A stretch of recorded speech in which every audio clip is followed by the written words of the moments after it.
It's going to take you, the people, to institute what you want, to educate the people everywhere what we want, what we design, what we need, to educate the people to the need for change, to educate the people to the basic political desires and needs of people as a whole.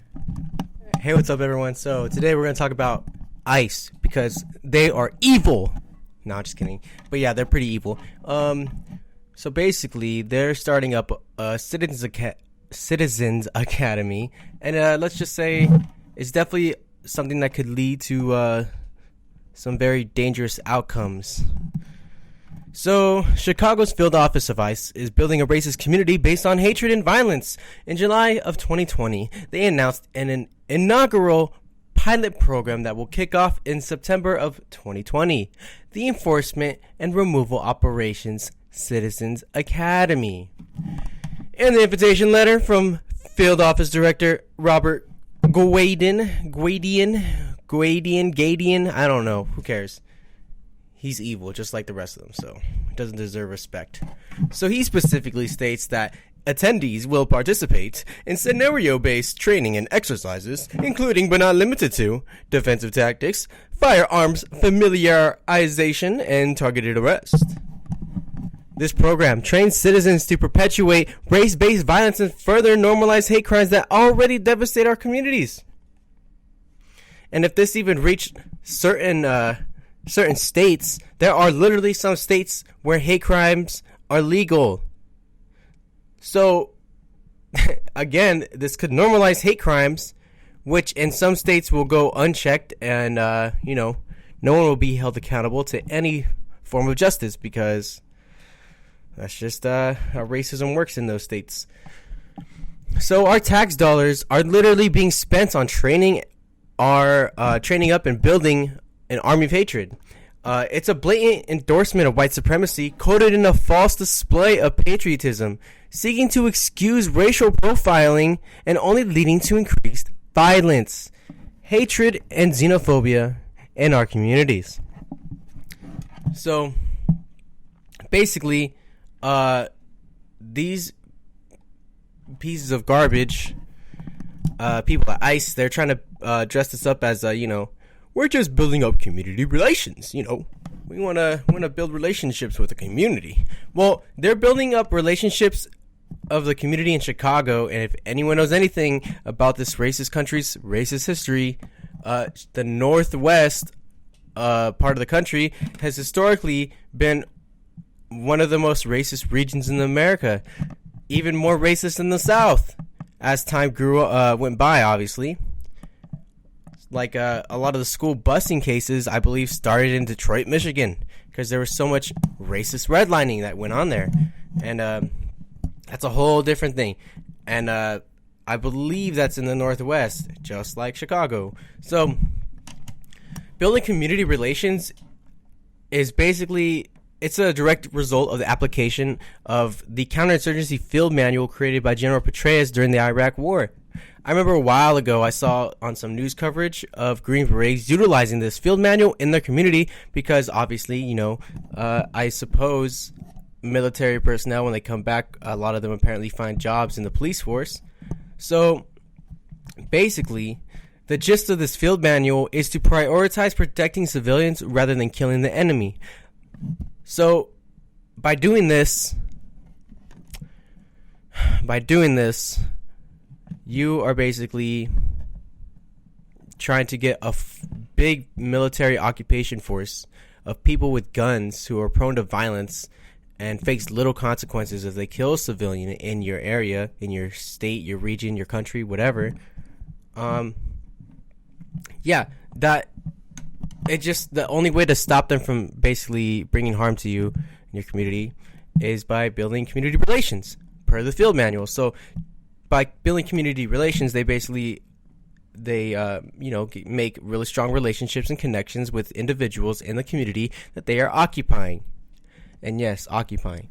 And because of this, eventually they can become friendly, buddy, and they even will give out, instead of anonymous tips, they'll share their phone numbers with the occupation forces, and this could literally lead to more genuine tips on where crime is and less of these occupational forces will be called to these scenarios where they could eventually murder a civilian.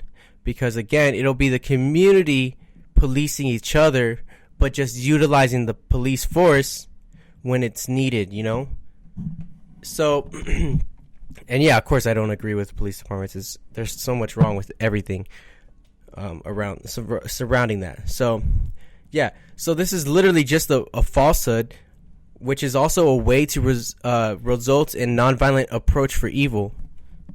It's basically evil using a nonviolent approach and twisting it, to have evil connotations. So they're literally building up relationships with people, like I said, with individuals who are racist, while normalizing the enslavement and view that immigrants are less than human. This obviously heightens the chance of militias being created afterwards, being armed and familiarized with armaments and, having training on how to best profile someone in a racist way, because profiling that's pretty racist. I mean, let's be real. So, there's already these militias. There's so many white supremacist militias. There's a lot of people like Tim Pool who call for civil war because they get hard-ons when they get to use their goddamn guns. And, there's, militias everywhere. There's militias who are dedicated to pledging their loyalty to God Emperor Trump and stuff, So, there's even militias who take Trump's rhetoric at face value, and they profile people based on that rhetoric. And there's militias in border states like New Mexico, the southern border, who will literally illegally detain and harbor families of asylum seekers. And when the New Mexico militia got busted, the leader didn't even get busted for human rights violations, international human rights violations. They got busted for having weapons, while some of them were on probation. So that just kind of shows how this justice system doesn't protect everyone. It's not an egalitarian justice system.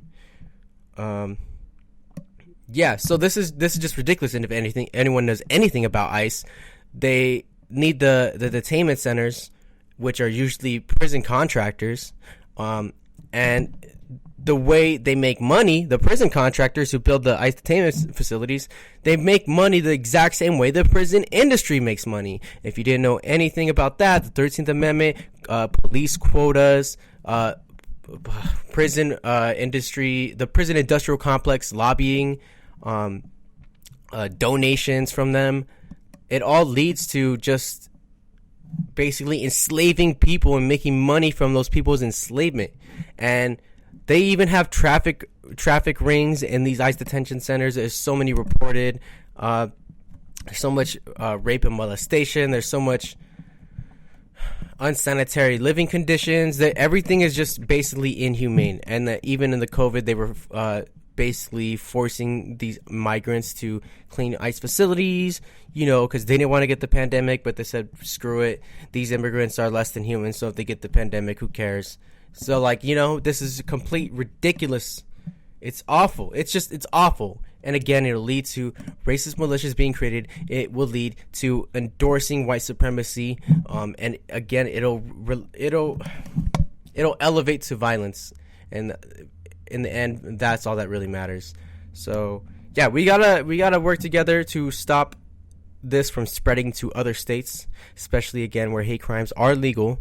Or not illegal, they're not classified at all in any laws or anything. So there is a link actually that everyone can go to, which is where I got this. And essentially, we'll put the link up when I start talking about this, but you can literally just go to Google and just Google something really simple, and it'll be the first or second link. But just go to it, send an email to ICE, tweet about it. We gotta bring national awareness, because it doesn't really seem to be getting any traction at all or being covered anywhere or anything, So yeah, sign it. I'm out. Hey everyone, hope you enjoyed that video. Make sure you hit that subscribe button, hit that notification bell, leave a like, leave a comment. Head on over to our Patreon account, support the channel. See you later. It's not explained by the hunger of the masses, but by the thirst for dignity. Our socialism does not, therefore, aim at ingenious distribution of material wealth to economically equalize men.